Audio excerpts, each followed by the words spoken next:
Fala galerinha, beleza? Aqui fala sobre o Lucas Coronel para mais outro vídeo. E dessa vez é a continuação da refutação do Antônio Miranda. Olha só, vou ser sincero, Antônio Miranda eu sei que vai me chamar para o debate ao vivo na live, mas vou logo falar, não quero. Esse é o último vídeo que eu vou querer falar acerca disso, tudo bem? Só deixa eu aumentar aqui. Eu decidi gravar dessa vez no computador porque eu tenho aqui vários textos. Não sei se está mostrando, perdão. Vários textos que eu retirei do Metafísica e do Física que falam acerca de coisas muito interessantes que o Antônio Miranda não notou. Eu vou comentar cada um deles com vocês aqui. Eu vou, deixar assim. Deixa eu ver, será que eu deixo assim? Eu não sei, vou deixar assim mesmo. Ok, os textos também vão estar nos comentários, no comentário fixado deste vídeo, tá bom? E começando, temos o texto do Duodécimo Metafísica, capítulo 6, em que Aristóteles fala: não haveria motor se existisse um princípio motor e eficiente. Perdão, eu li errado.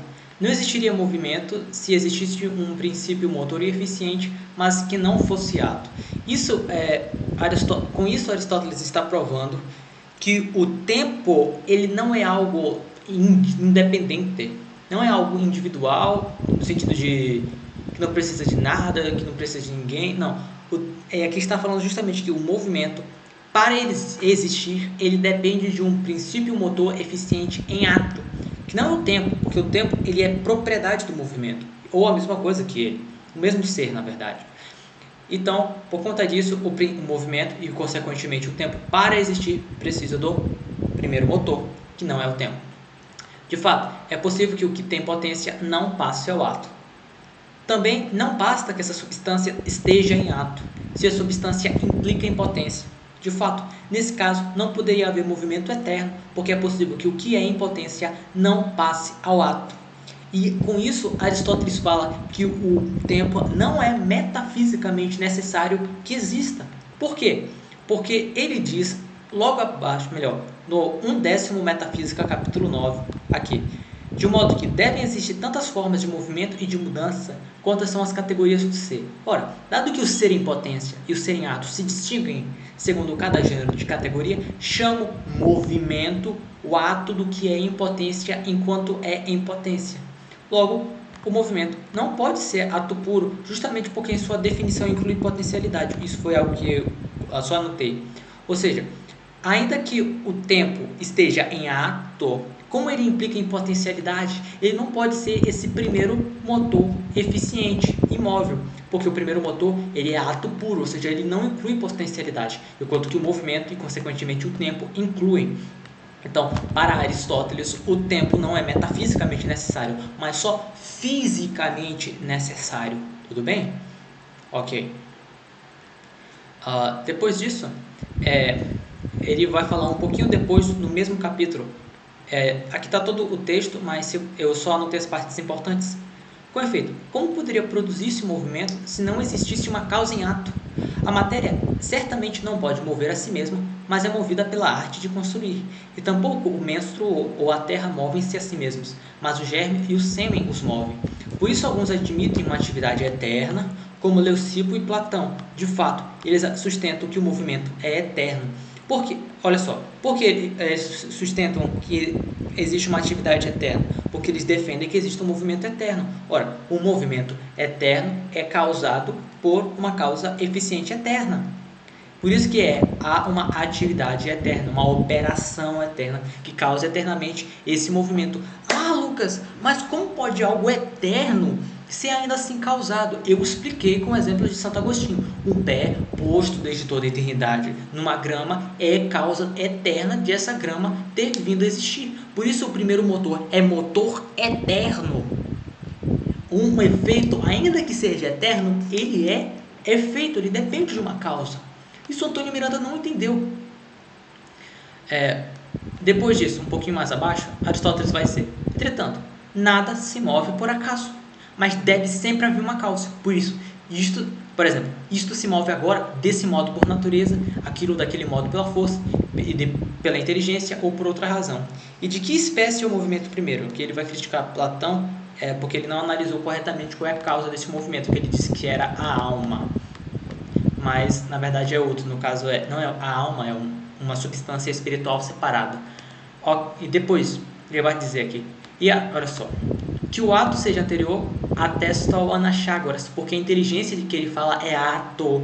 Atestam também Empédocles com a doutrina da amizade e da discórdia, e atestam aqueles que, como Leucipo, sustentam que o movimento é eterno.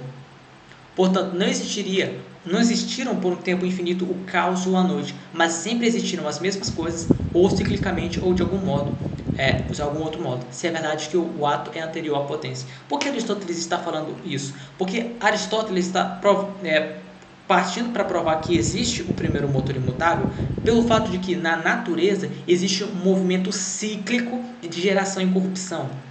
No caso, no movimento cíclico de geração e corrupção, existe algo que é perpétuo, a perpetuidade dessa circularidade, e algo que é diferente, que é diverso, que no caso cada coisa contingente, cada coisa gerada, corruptível, entende? Então, nesse processo cíclico, há algo de necessidade e há algo de contingência. E esse algo de necessidade é causado por uma causa necessária, e esse algo de contingente é causado por uma causa contingente. Por isso que ele diz aqui, e para que...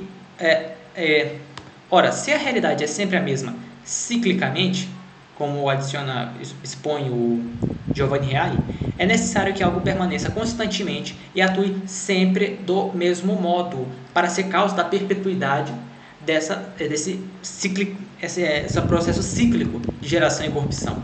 E para que possam ocorrer geração e corrupção, deve haver alguma coisa que atue sempre de maneira diferente, ou seja, de maneira contingente, porque a geração e a corrupção são contingentes em si mesmas. E é preciso que essa coisa, em certo sentido, atue em virtude de si mesma e, no outro, em virtude de outro. Portanto, em virtude de uma causa ulterior, diferente da primeira, ou seja, daquela que se move em virtude de si mesma, ou em virtude da primeira. Nesse caso, essa primeira é o primeiro motor que move sendo amado e desejado.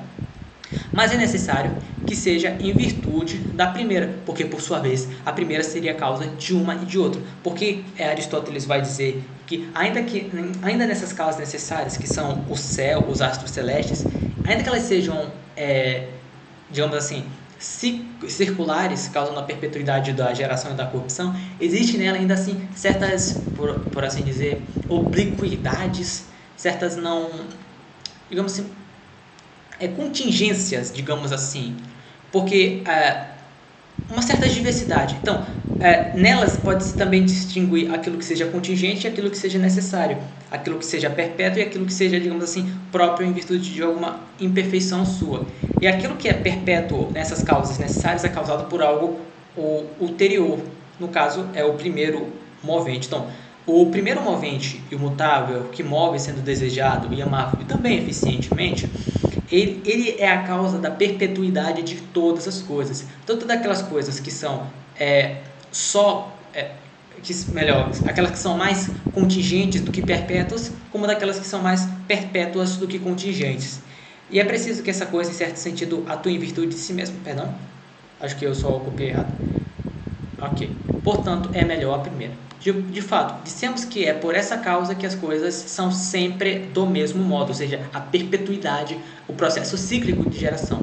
A outra, por sua vez, é causa da diversidade das coisas, ou seja, aquela que está abaixo, aquela que está mais próxima da contingência do processo de geração e corrupção. E as duas juntas são causa de as coisas serem diversas, serem sempre e diversas.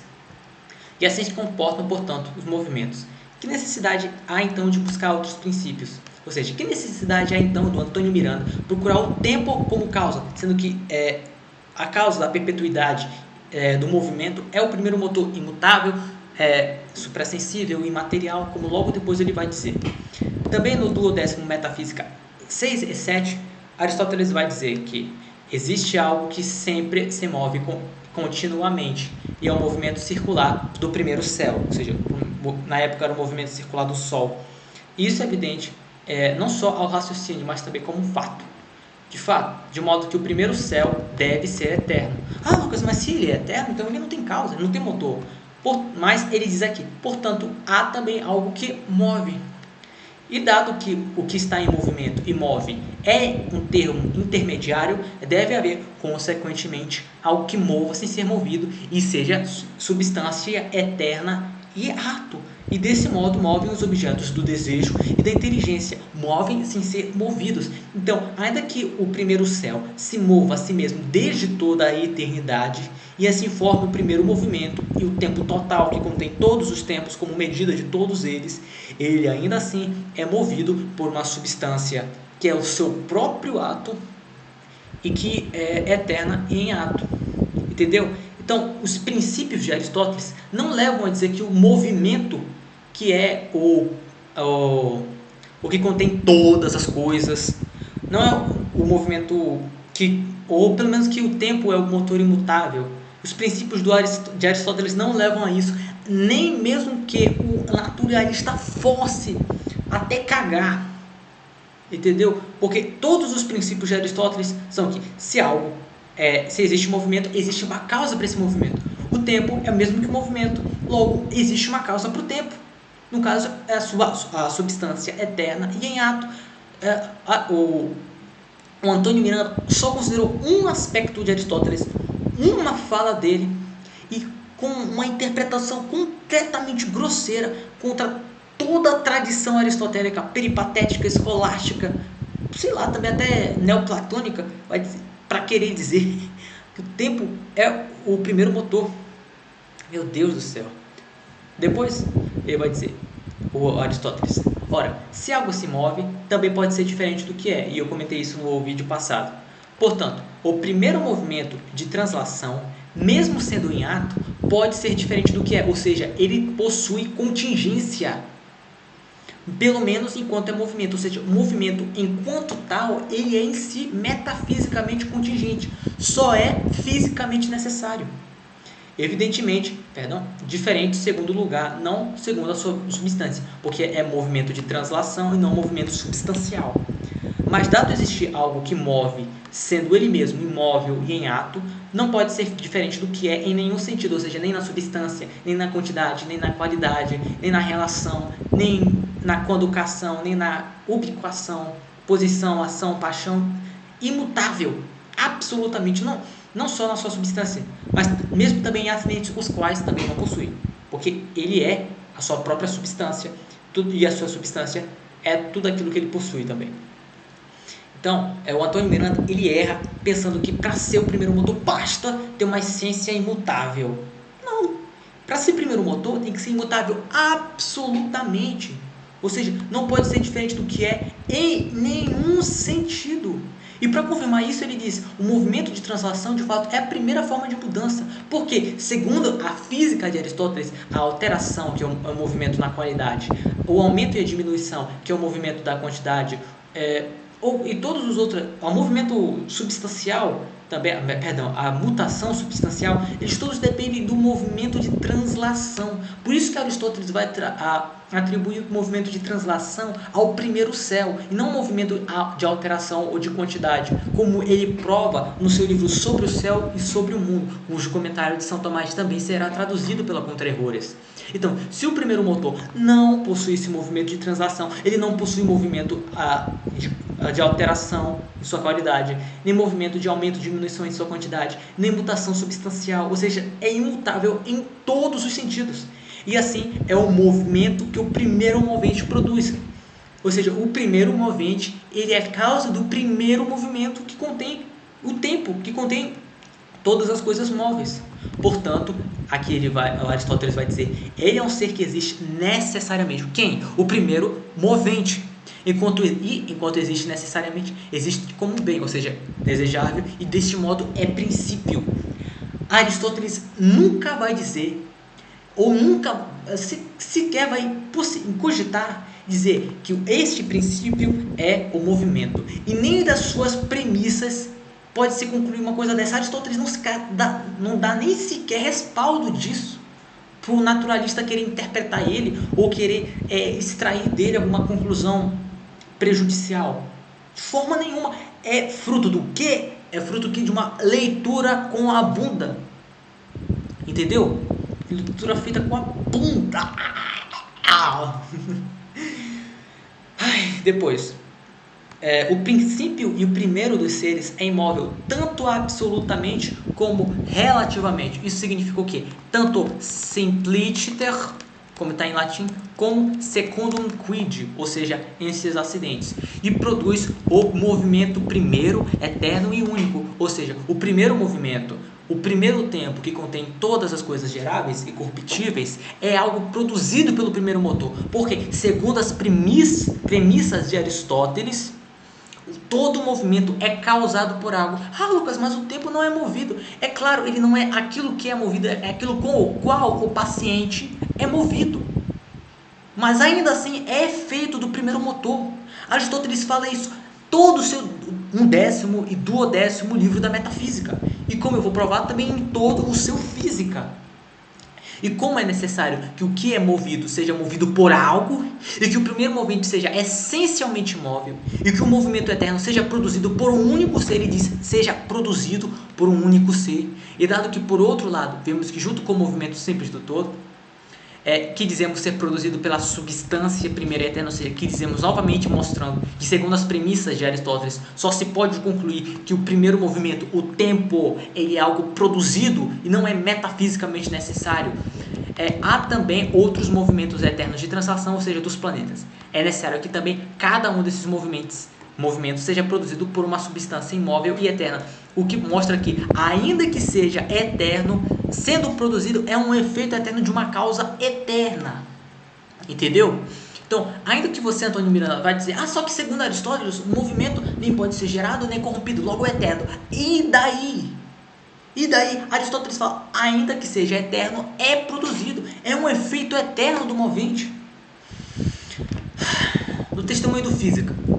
Testemunhos que eu trouxe do livro da Física dele. No livro do 8º Física, capítulo 6. Ele disse, e deve necessariamente existir uma coisa que seja tal que, tendo capacidade de mover tudo mais, seja ela mesma em si imóvel, tanto simplíster como segundo o acidente, como é manifesto aos que consideram assim. Ou seja, o Antônio Miranda, mais outra prova de que o Antônio Miranda não leu Aristóteles direito, a ponto de dizer que o tempo só não reputa que o tempo seja mutável só acidentalmente, que nós naturalistas podemos admitir isso com base em Aristóteles, porque ele só é mutável acidentalmente. Então ele é o primeiro motor imutável, sendo que para Aristóteles o primeiro motor tem que ser imutável, tanto simpliciter como secundum quid, segundo o acidente. Assim sendo o movimento eterno, o primeiro movimento, caso não haja senão um só, deverá também ser eterno. Ou seja, qual é a prova que Aristóteles está usando no Física? Existe um movimento eterno. Logo, existe uma causa eterna para esse movimento, porque o movimento tem que ser causado por algo. Aqui, sendo suficiente assumir um único movimento, o primeiro das coisas, imóvel, o qual, sendo eterno, será o princípio do movimento para qualquer coisa. Como que o tempo vai ser o princípio do movimento, sendo que ele que é principiado pelo primeiro movente eterno e imutável? E depois, um pouquinho mais abaixo, Aristóteles vai dizer, isso tudo está no mesmo capítulo. E posto isso, é claro que o primeiro movente imóvel não pode ter qualquer magnitude, pois se tivesse, esta deve ser finita ou infinita. Ora, demonstramos ao longo do nosso Física que não pode haver uma infinita magnitude, e que provamos agora que é impossível uma magnitude finita ter uma força infinita, ou seja, para mover por toda a eternidade, e que é impossível para uma coisa ser movida por uma magnitude finita durante o tempo infinito. Ou seja, o que Aristóteles falou até agora? Não é possível uma magnitude ser infinita e nem uma magnitude finita mover por tempo infinito. Mas, ora, o primeiro movente causa uma moção que é eterna e causa durante um tempo infinito. É claro, portanto, que o primeiro movente é indivisível, sem partes e sem magnitude. Ou seja, ele não é material, ele não tem quantidade, ele é indivisível. O que, olha só, prova que, ainda assim, o Antônio Miranda não leu Aristóteles direito, porque no livro 6 do Física, capítulo 10, ele vai dizer o quê? O movimento é divisível de dois modos, do modo pelo tempo e de outro segundo os movimentos das muitas partes daquilo que está em movimento, ou seja, divisível tanto segundo o número que mede o antes e o depois, segundo todas as partes que compõem toda a história do movimento. E no capítulo 1, toda magnitude é divisível em magnitudes, pois foi demonstrado que é impossível algo contínuo ser composto de divisíveis. Porque, para Aristóteles, a quantidade contínua não é aquela que, deixa eu ver, ocorre assim, uma causalidade essencialmente alternada. Não é isso. Quantidade contínua é aquela em que as partes não se interrompem umas às outras. Entendeu? Não se interrompem umas às outras. Eu acabei de mostrar a conversa com o cara. Então, se não se interrompem umas às outras, elas são divisíveis infinitamente, ou seja, toda magnitude é divisível. E se todo movimento só existe na magnitude, todo movimento também é divisível. Assim sendo, olha só, e um pouco depois. Assim sendo, é necessário também que o tempo seja contínuo, e chamo contínuo ao que é divisível sempre em divisíveis. E se tomamos isso como definição do contínuo, segue-se necessariamente que o tempo seja contínuo. E no fim, com efeito, são as mesmas as divisões do tempo e da magnitude. E no capítulo 10, e posto isso, dizemos que o que não possui partes não pode ser movido senão por acidente, enquanto o corpo ou a magnitude em que estão são movidos. Ou seja, você só pode ser movido se você tem corpo e magnitude. E a divisão da magnitude é a mesma que a divisão do movimento e do tempo. Então, se para você ser o primeiro movente é necessário que você seja indivisível, sem partes e sem magnitude, como que o tempo, que é divisível, possui partes e segue as divisões da magnitude, pode ser o primeiro movente, Antônio Miranda? E como ele também pode ser imóvel? Caramba! Olha só, como que pode ser imóvel aquilo que segue as divisões do movimento? Puxa vida, Antônio Miranda. Olha só, até eu falei aqui. Portanto, é necessário que o tempo esteja apenas numa magnitude e, sendo contínuo, seja divisível em infinitas partes. Ora, nem o primeiro motor é magnitude, nem é divisível. Então, segundo a definição de tempo de Aristóteles, ele não pode se encaixar nas condições requeridas para ser o primeiro motor. Você entendeu isso, Antônio Miranda? Puxa vida! É uma indignação tão grande que eu estou sentindo agora, de 100 mil pessoas seguirem esse cara. Pelo amor de Deus. Enfim, pessoal, desculpem a impaciência. Estou desde as 4 horas gravando isso. Eu vou postar no canal isso agora mesmo. Não estou nem aí. Até mais. Espero que eu tenha gravado.